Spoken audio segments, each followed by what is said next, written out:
हरे कृष्णा, दंडवत प्रणाम आप सभी को। तो आज एक हम बहुत सुंदर विषय लेकर आए हैं, भारतवर्ष में जन्म।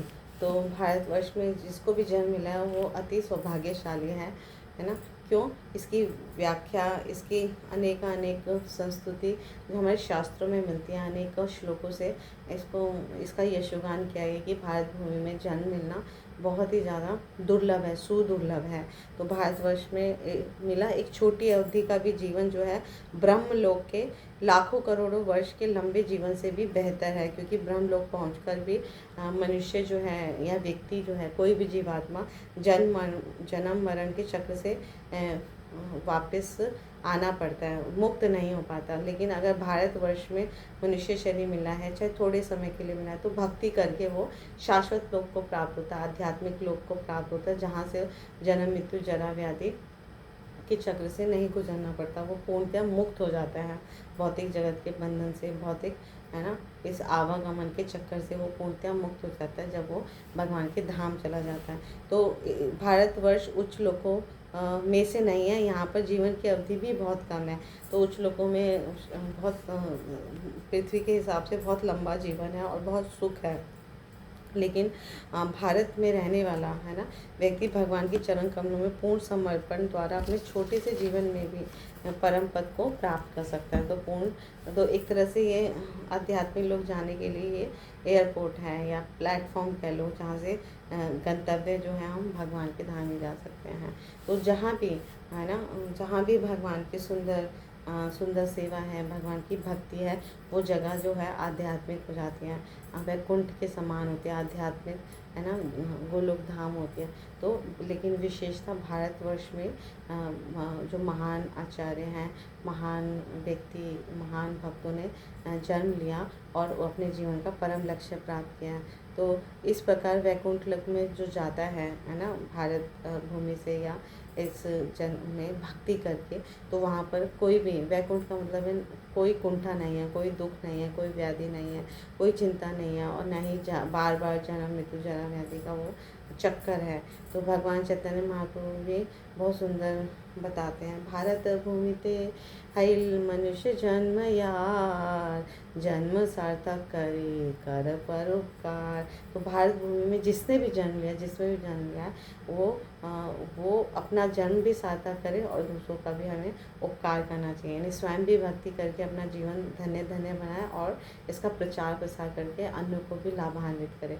तो भक्ति अगर वो स्वयं करके दूसरों को भक्ति का प्रचार करता है, तो दूसरे जीव भी लाभान्वित होते हैं और वो भक्ति में और तीव्रता से प्रगति करता है, क्योंकि भगवान को प्रसन्न करने का एकमात्र उपाय है कि लोगों को भगवान से जोड़ देना, भगवान से संबंध बना देना, क्योंकि हर जीवात्मा का जो स्वरूप है वो भगवान श्री कृष्ण की दासता है, भगवान श्री कृष्ण का दास होना है।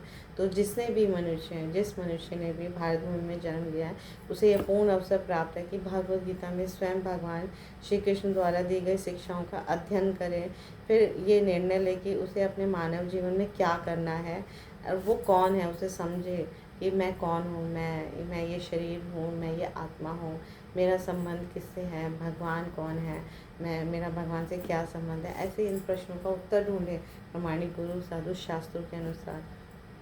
अन्य विकल्पों को निश्चित रूप से त्याग कर जब मनुष्य को अपना जीवन श्री कृष्ण को समर्पित कर देता है वो मनुष्य, तो वो धन्य धन्य हो जाता है। तो ऐसा करने पर भगवान श्री कृष्ण से तुरंत अपने निजी संरक्षण में ले लेंगे और उसके सभी पापों से उसका उद्धार कर देते हैं, है ना। 18.66 भगवद गीता में भगवान कहते हैं, सर्वधर्मान परित्यज्य मामेकं शरणं व्रज, अहम त्वां सर्वपापेभ्यो मोक्षयिष्यामि मा शुचा। तुम सारे धर्मों को त्याग कर मेरी शरण में आओ, है ना। ऐसा करने से मैं तुम्हारे सारे पापों से तुम्हें मुक्त कर दूंगा। तो इसलिए प्रत्येक व्यक्ति को कृष्ण भक्ति अंगीकार करना चाहिए, तो जिसकी श्री कृष्ण स्वयं सलाह देते हैं, मन मना भव मद भक्तो मध्याजी माम नमस्कुरु। मन से निरंतर नित्य मेरे अनन्य भाव से मुझे चिंतन करना चाहिए, मेरा भक्त बनना चाहिए, मेरा ही पूजन करना चाहिए, अतिशय प्रेम सहित मुझको प्रणाम करना चाहिए। तो भगवान अपने लिए कह रहे हैं कि हर व्यक्ति को भगवान की ऐसे भक्ति करनी, 4 कार्य करना है, भगवान का चिंतन करना है, भगवान की भक्ति करनी है, उनका पूजन करना है, उन्हें प्रणाम करना है। ये 4 कार्य करते रहने से हम भगवान को का प्रेम अपने हृदय में जागृत कर लेंगे। तो ये मार्ग बहुत ही सरल है, इसे एक छोटा बच्चा भी कर सकता है ना, एक बच्चा भी कर सकता है। तो भगवान भगवान कई लोग कहते हैं कि ये इतना सरल है तो हम क्यों इसे अपनाएं। तो हमें भगवान श्री कृष्ण के आदेशों का पूर्णतया पालन करना चाहिए, ताकि भगवान के धाम में हमें प्रवेश पाने की हम योग्यता प्राप्त कर सके। त्यक्ता देहम पुनर्जन्म नैति मामेति सोर्जुन। तो हम भगवान के पास ही हमें जाना चाहिए, क्योंकि वहाँ पे शाश्वत जीवन है, शाश्वत सुख है। हम इस सुख की ही तलाश कर रहे हैं इस भौतिक जगत में, लेकिन इस भौतिक जगत में वो सुख है ही नहीं जहाँ हम ढूंढ रहे हैं। इस भौतिक संसार की उपमा श्री भगवद गीता में कही है, दुखालयम अशाश्वतम। कितना भी हम प्रयास करें, क्या प्रयास करें, हमें बहुत क्षणिक सुख मिलेगा, थोड़ा सा सुख मिलेगा। जैसे एक मरुभूमि मरुस्थल में कोई व्यक्ति जाता है, प्यासा व्यक्ति, उसे बहुत प्यास लगी है, बहुत प्यास से गला सूख गया, और उसको पानी मिले एक बूंद पानी से कितना प्यास मिटेगा, कुछ भी नहीं मिलेगा। तो हम अनादिकाल से हम उस सुख की तलाश में, उस आनंद की तलाश में, लेकिन नहीं मिलता, पूरा जीवन संघर्ष में निकलता है। लेकिन सिर्फ कृष्ण भक्ति करने से हमें वो शाश्वत सुख मिलेगा। क्यों? क्योंकि हमारा भगवान के साथ संबंध है, आत्यंतिक संबंध है। हम आत्मा है, हम ये शरीर नहीं है, हम परमात्मा के अंश है।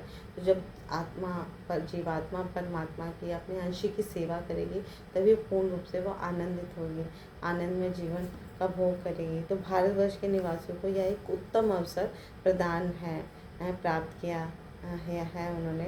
जो व्यक्ति अपने घर भगवान के धाम वापस जाने की योग्यता प्राप्त कर लेता है, वह सदा के लिए कर्म फल के बंधन से मुक्त हो जाता है। तो भक्ति जीवन इतनी ज़्यादा शुभमय है, कल्याणकारी है। तो भक्त जहाँ भी रहता है वो वहीं पर वो आध्यात्मिक वातावरण बना लेता है। तो इससे कुछ फ़र्क नहीं पड़ता अगर किसी व्यक्ति का जन्म जो है किसी और परिवार, किसी और कुल, किसी और देश में हुआ, लेकिन भक्ति के नियमों का वो पालन करता है, भगवान की भक्ति करता है, तो उसका जीवन में भगवान जो है उसका सद्गति ही देंगे। लेकिन भारत भूमि में अगर जन्म मिला है तो ये और ज़्यादा सुलभता से प्राप्त हो गया भक्ति, उसके खून में उसको बचपन से ही भक्ति करने का अवसर मिलेगा, भगवान के पवित्र नामों का है ना सुनने का अवसर मिलेगा, त्योहारों को मनाने का अवसर मिलेगा। तो इसलिए अगर हम भारत भूमि में अगर हमारा जन्म हुआ है तो इस अवसर का पूरा लाभ उठाना चाहिए, इसे व्यर्थ नहीं गंवाना चाहिए, है ना। आहार निद्रा भय मैथुन में व्यर्थ गंवा के हम अपना जीवन है ना शून्य कर लेंगे।